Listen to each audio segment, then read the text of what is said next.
Assalamualaikum warahmatullahi wabarakatuh. Halo Sobat Misteri Sunyi Mencekam. Kembali kami hadir bersama Anda. Tentu seperti biasa, kami akan menyuguhkan cerita-cerita misteri yang menarik untuk Anda simak. Dan kesempatan kali ini kami sudah menyiapkan sebuah kisah nyata misteri yang berjudul Akibat Melanggar Larangan Ibu. Pengalaman waktu itu bisa dikatakan sebagai pengalaman yang paling kusesali selama hidupku. Bagaimana tidak, anakku yang sebelumnya ku kenal sebagai anak yang sangat ceria dan sangat pintar.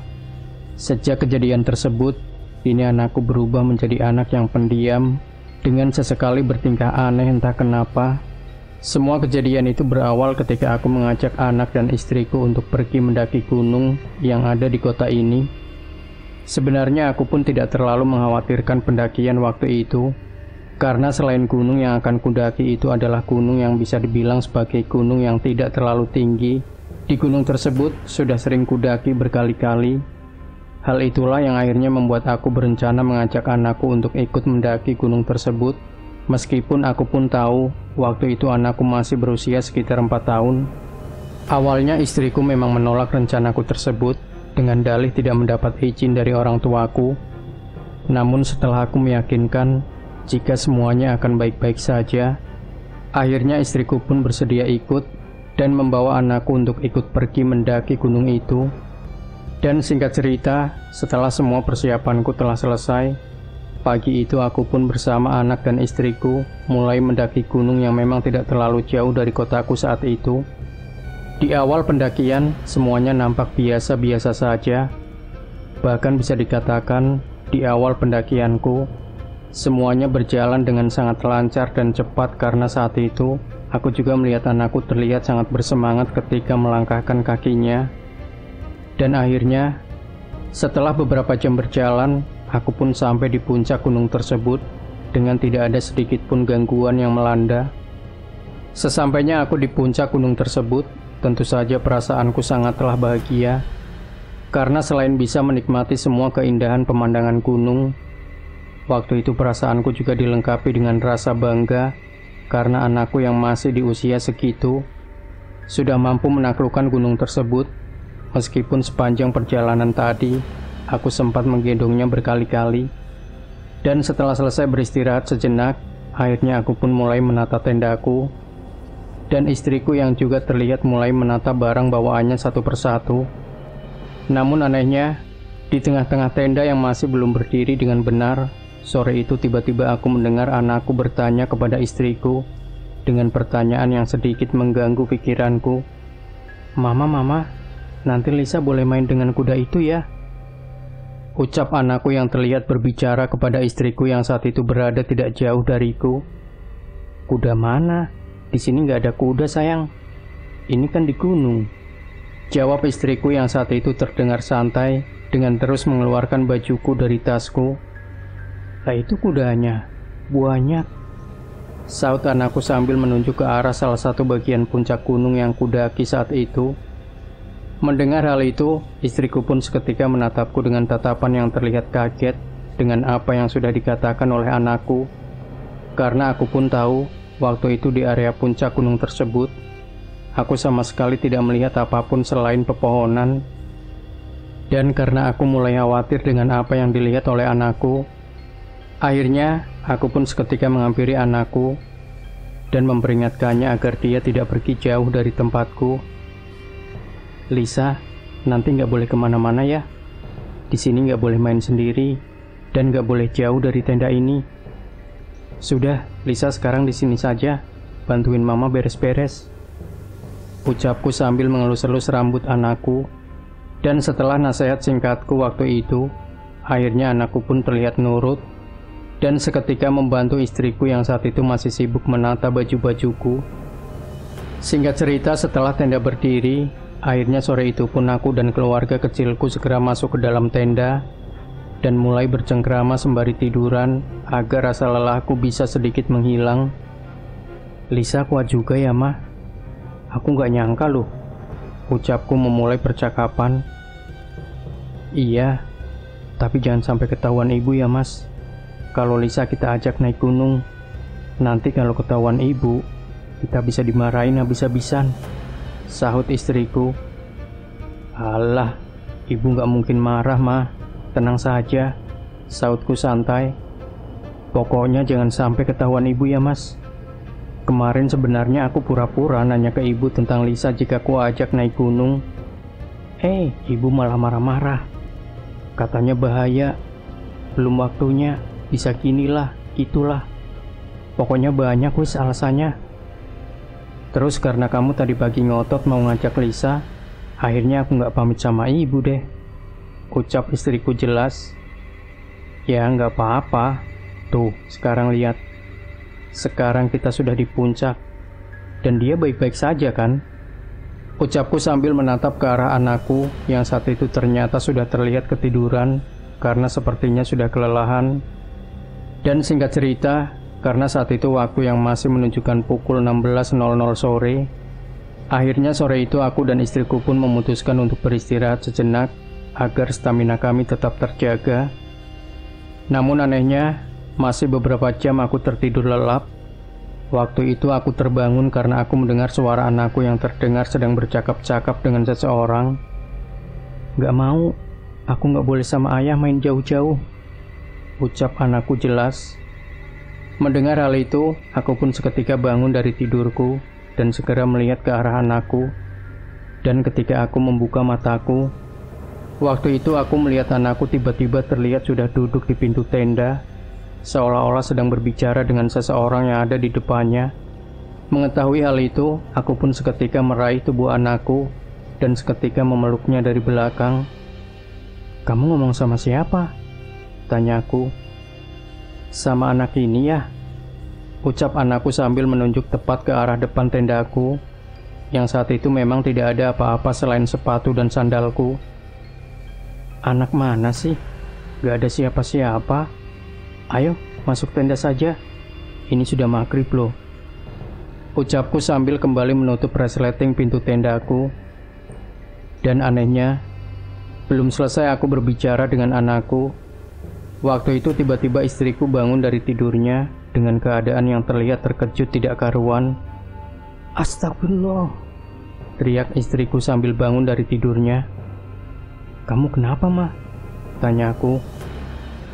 "Lisa mana Lisa?" jawabnya bingung. "Lah, ini Lisa.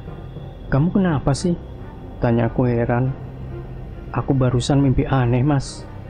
Di dalam mimpiku, aku seperti lihat Lisa dibawa wanita tua pergi meninggalkan kita," rintih istriku. "Wanita tua? Siapa? Kamu kenal?" sahutku. "Nggak kenal sih, Mas. Pokoknya tua banget.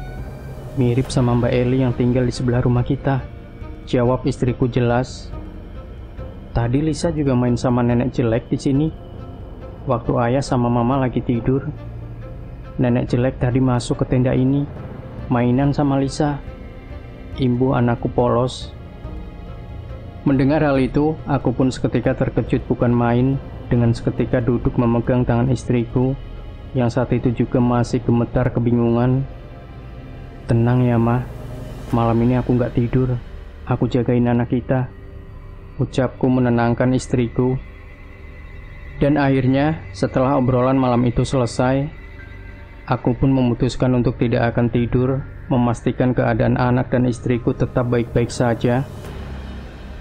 Waktu demi waktu, malam itu kuhabiskan dengan duduk dan berjaga di depan tendaku. Dengan sesekali aku mengintip ke arah dalam tendaku, yang saat itu terlihat anak dan istriku yang sedang tertidur lelap. Dan singkat cerita, akhirnya aku pun berlalu begitu saja. Malam itu waktu sudah menunjukkan pukul 23.00.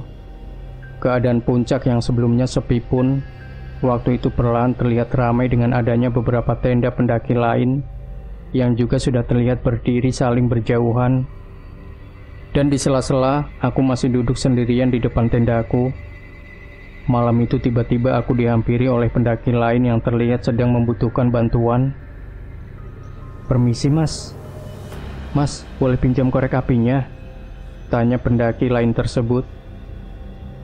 "Oh iya Mas, boleh. Saya bawa korek api banyak kok. Hehehe. Sebentar ya, saya ambilkan di dalam tenda," ucapku sambil membuka resleting pintu utama tendaku. Namun anehnya, ketika aku baru saja membuka tendaku separuh, malam itu tiba-tiba aku mendengar suara pendaki lain tersebut terlihat terkejut, karena sepertinya dia melihat sesuatu yang ada di dalam tendaku.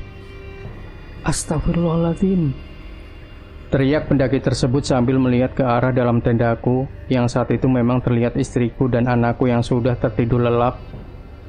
Mendengar hal itu, aku pun kembali menoleh ke arah pendaki tersebut dengan tatapan yang sangat keheranan. Bagaimana tidak, malam itu aku melihat ekspresi pendaki tersebut sangat terkejut dengan ekspresi matanya yang terlihat melotot, seolah tidak percaya dengan apa yang sedang dia lihat. Mas kenapa? Tanyaku heran. Tapi sayangnya, bukannya menjawab pertanyaanku. Malam itu pendaki tersebut tiba-tiba berdiri dan pergi meninggalkanku, dengan tidak sedikit pun menghiraukan aku yang sedang mengambilkan korek api untuknya. Loh, kok malah pergi? Pikirku dalam hati sambil melihat pendaki tersebut berjalan pergi dengan langkah yang terlihat terburu-buru. Dan karena aku tidak mau terlalu memikirkan hal itu, akhirnya aku pun tidak memperdulikan pendaki tersebut dan kembali duduk di depan tendaku. Dan seiring berjalannya waktu, kini suasana puncak semakin lama sudah semakin sepi. Lampu tenda pendaki lain yang satu persatu mulai mati, ditambah dengan suara obrolan pendaki lain yang juga terdengar sudah mulai berhenti, seolah-olah sudah menandakan jika waktu di malam itu sudah semakin larut dan sudah semakin mendekati pagi. Dan di saat itulah semuanya akhirnya benar-benar terjadi. Malam itu, waktu sudah menunjukkan pukul 2:30 pagi. Perutku yang sudah mulai keroncongan membuat aku saat itu seketika menyalakan kompor gasku agar aku bisa membuat makanan. Namun sayangnya, ketika aku sedang asik membuat makan malamku, tiba-tiba aku mencium aroma bunga sedap malam yang tercium kuat seperti berasal tidak jauh dari tempat dudukku malam itu. Dan tidak berhenti di situ saja. Di sela-sela aku yang masih mencium aroma bunga sedap malam tersebut, malam itu tiba-tiba aku juga mendengar suara gemerincing lonceng yang terdengar jelas entah dari mana asalnya. Suara tersebut terdengar jelas di dekatku, dan seolah sedang memutar di sekitar tempat di mana tendaku berdiri malam itu. Mengetahui hal itu, jantungku pun seketika berdetak kencang dengan diiringi tubuh yang juga bergetar tidak karuan. Rasa lapar yang sebelumnya terasa menyiksa pun malam itu seketika hilang karena rasa takut yang saat itu sudah sangat kurasakan. Dan puncaknya, di tengah-tengah aku masih melihat keadaan, tiba-tiba pandanganku teralihkan ke salah satu pohon yang berdiri tidak jauh dari tempatku duduk saat itu. Di pohon tersebut, dengan mata kepalaku sendiri, aku melihat ada sosok wanita dengan wajah yang terlihat sangatlah menakutkan. Wajahnya keriput dengan rambutnya yang juga terlihat memanjang, sudah cukup membuat jantungku malam itu berdetak dengan sangat kencang. Ya Allah, ya Allah, ya Allah, ucapku tegang. Dan tidak hanya itu, bersamaan dengan aku melihat sosok wanita tersebut, malam itu aku juga mendengar suara anakku yang tiba-tiba menangis menjerit tidak karuan. Mendengar hal itu, aku pun seketika masuk ke dalam tendaku dan seketika menggendong anakku yang saat itu sudah terlihat menangis terseduh-seduh. Istriku yang sebelumnya tertidur lelap pun malam itu juga seketika bangun sambil terlihat ikut kebingungan melihat keadaan anakku yang tiba-tiba menangis tidak karuan. Bahkan tubuh anakku malam itu juga tiba-tiba panas dengan diiringi keringat yang juga tidak henti-hentinya keluar bercucuran. Mengetahui hal itu, aku pun terus menenangkan anakku sembari mengelus-elus rambutnya dengan perasaan yang juga sudah kebingungan.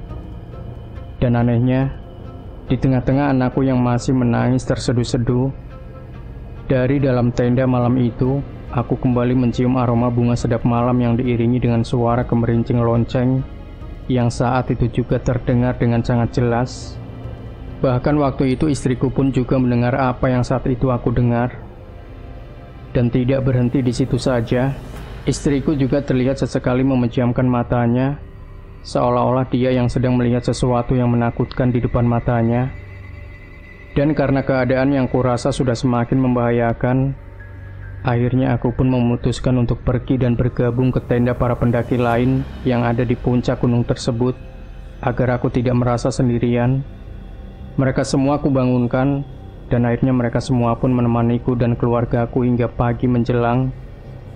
Dan singkat cerita, karena pagi itu aku sudah sangat khawatir dengan keadaan anakku, akhirnya aku pun memutuskan untuk segera turun agar anakku bisa segera kubawa ke dokter. Hal itu tentu saja harus segera kulakukan, mengingat sepanjang malam anakku terus saja menangis terseduh-seduh, disertai dengan tatapan matanya yang kosong tidak karuan. Namun anehnya, sepanjang perjalanan turun, anakku yang sebelumnya menangis histeris, pagi itu tiba-tiba sesekali tertawa yang entah kenapa, dan tidak berhenti di situ saja.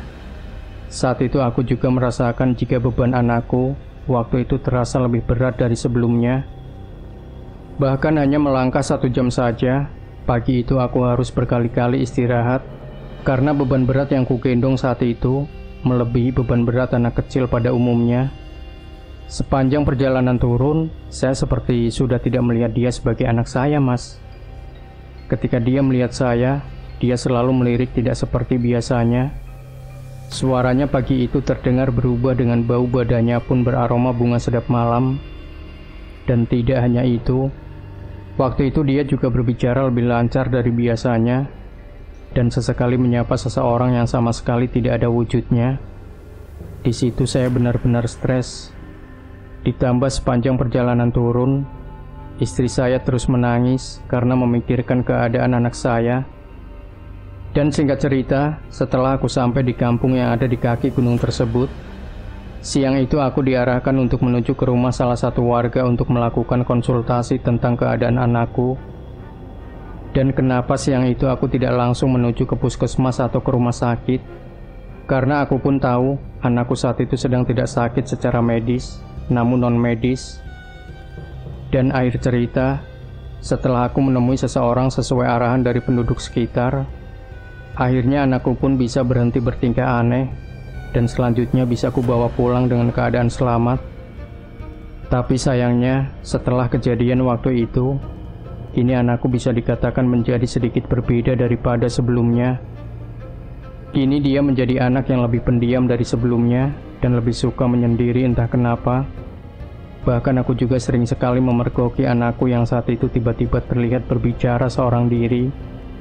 Hingga akhirnya, keadaan seperti itu pun berlangsung hingga beberapa tahun lamanya. Semua pengobatan sudah kuupayakan sebisanya, namun hasilnya tetaplah sama.